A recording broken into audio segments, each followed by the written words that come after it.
This is the Focusrite Scarlet 2i4, a unit that I absolutely love and have been using for years. This is the Focusrite Scarlet 4i4, a unit that I just bought, a unit that I despise, and a unit that I plan on returning back to Guitar Center today. In this video, I will show you why I love this unit and why it's been my go-to audio interface for years, and why I hate this unit and why it is going back to Guitar Center today.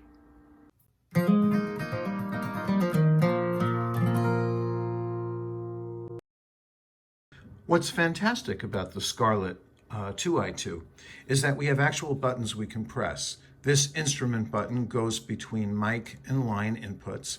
This knob that you can physically touch controls the gain. You have a high frequency boost which gives you air, admittedly at the expense of a little bit of noise. You may or may not like the air because of the noise it imparts. That's a personal choice. What's great about this, though, is that we have actual buttons that you can press to do this. Now let's look at the unit that I despise. This is the 4i4, the Focusrite Scarlet 4i4. And notice you have this labeled, but there are no buttons to press. Not a single button. Look, no buttons. Yes, you have the knob for the gain. Yes, you have the input. No buttons. So how do you think this Focusrite Scarlet 4i4 accomplishes the same thing that its younger unit accomplishes with buttons?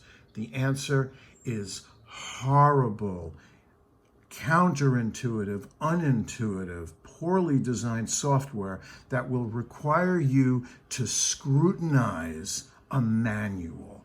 It's not like a Waves plugin that you just load up and you see everything laid out nicely. No way. It's awful. It's a horrible piece of software that takes over what buttons would do on this unit.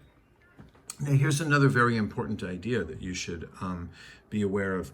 This unit has a little monitor thing over here that says direct monitoring. Direct monitoring allows you to actually hear the sound while you're playing it. If you don't have direct monitoring on, you're going to be listening to a sound with a delay. It's called latency. You won't be able to play with tracks. It's horrible. Now notice the 4i4. There are no buttons to press. This has to be done with absolutely annoying software. Software that is so frustrating, even when you read the manual. And I would say, if you're going to learn how to use this, you're going to have to scrutinize the manual. You're going to have to read this manual really carefully, because like the beautiful 2i4, there aren't buttons. Yes, there's a phantom power button, but that's it. Yes, phantom power. Okay. Notice, again, the 2i4 has two inputs, and the 4i4 has four inputs. But notice the buttons are even less on the 4i4 than there are on the 2i4. That's one of the things that makes the software so extraordinarily frustrating. A lot of the unit on this is on the back. So if you look at the back of this, this is where you'll see a lot of the additional inputs and outputs. And the advantage of this is that it does have a MIDI input and a MIDI output, which admittedly the 2i4 does not have. And in fairness, the only reason I went to buy the 4i4 is that it had the MIDI input and the MIDI output. And I figured, okay, I'll have a few more inputs. I can leave my synthesizer plugged in and I can use it that way.